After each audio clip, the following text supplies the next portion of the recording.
of it, because the information, Hamas is claiming it's fired 5,000 rockets at Israel, and they're calling it Operation Al-Aqsa Flood. Is the barrage as big, 5,000 rockets fired?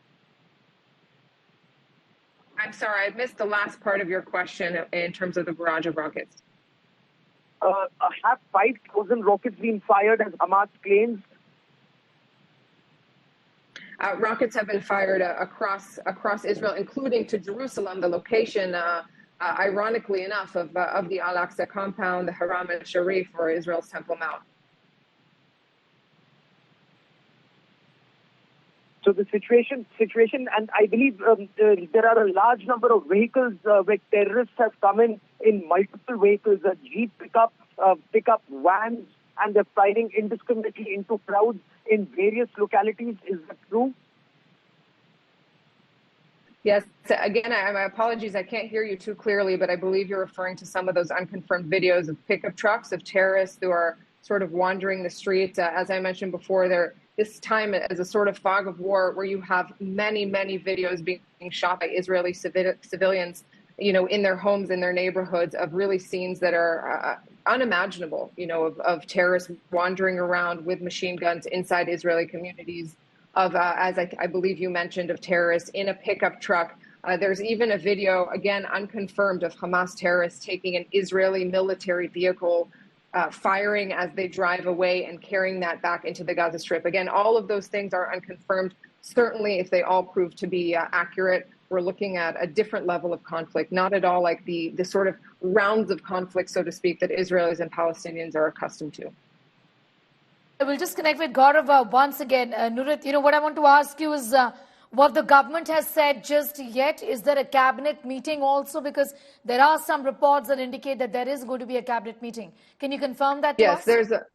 Yes, absolutely. The security cabinet is set to meet at 1 p.m. That's 3 hours from now. But Benjamin Netanyahu, the Israeli prime minister, is meeting with his security chiefs. I think that's a smaller, more immediate group as we speak, preparing for next steps. The security cabinet meetings historically can go for hours on end. So I expect that starting in a few hours, when that cabinet meets, we're going to see hours of conversation, and afterwards a sort of a decision made as to what are the next steps. Of course, while the conflict is ongoing, while the Israeli military is responding to this surprise coordinated attack from Gaza. All right, and possibly a formal announcement of a declaration of a war given the situation?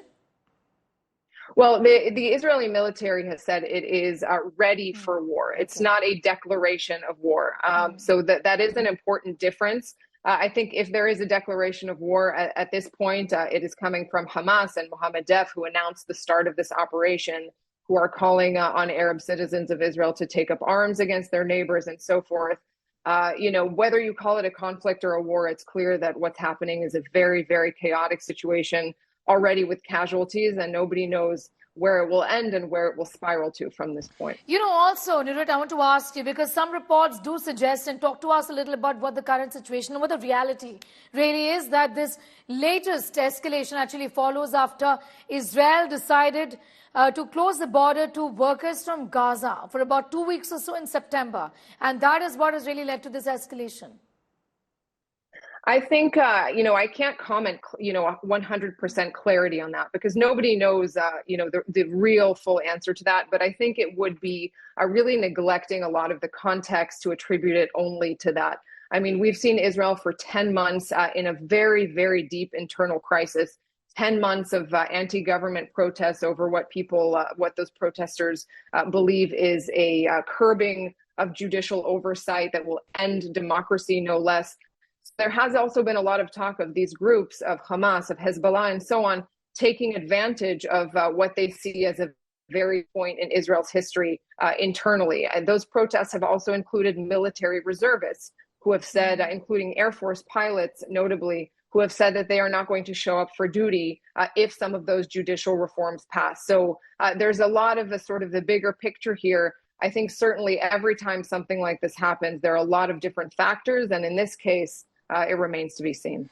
Nurit, I understand that the details might be sketchy as of now, but For somebody like me who's sitting in India, if you just give us an overview of the current situation, which are the worst affected areas in Israel right now, and how bad can this get in terms of injuries and deaths? What are the initial details that you have?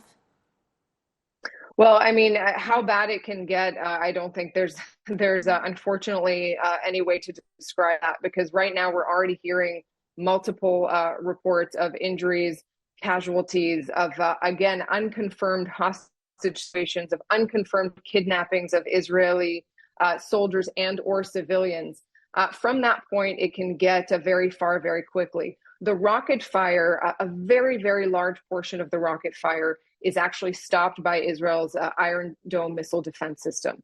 Without that missile defense system, it's clear to say that there would be hundreds, if not thousands, of casualties already in the last 3 hours. So because that manages to intercept very much of those thousands of rockets that have been fired towards Israeli communities, that does prevent a lot of the casualties. But as you have seen, and I believe showed your viewers, there have been many pictures of direct hits on buildings, in open spaces and so forth. Israeli citizens do know to go to a bomb shelter, to stay inside. So that also helps mitigate some of the casualties. But of course, again, when we're talking about these infiltrations of terrorist groups into Israeli communities, that opens up a whole new picture, a whole new element of this conflict that is not common. This is not something that happens just in any other conflict people are used to hearing about in Israel. That could lead to many more casualties than even the rocket fire alone. But again, I don't want to give any numbers or anything confirmed, because it is not confirmed at this point. Also, what we know is that, and do tell me if I'm correct, that today is an important festival, and this attack started at about 6:30 in the morning on the day of a festival in Israel. Yeah, it's not. I guess you could call it a festival. It's just after what's called Simchat Torah, the holiday of Sukkot. Right. So it is. Yes, a day of celebration, a very sort of positive holiday that follows Yom Kippur, the Day of Atonement, the most somber day of the Jewish New Year. There are also people who are drawing comparisons in terms of the surprise nature of this attack to the Yom Kippur War. I don't think we can make that comparison in terms of the scale. But the Yom Kippur War happened in 1973 on October 6th. So we're, in timing in terms of a surprise attack. A lot of comparisons are being drawn to perhaps a desire of Hamas to sort of co-opt that very dark anniversary for its own benefit.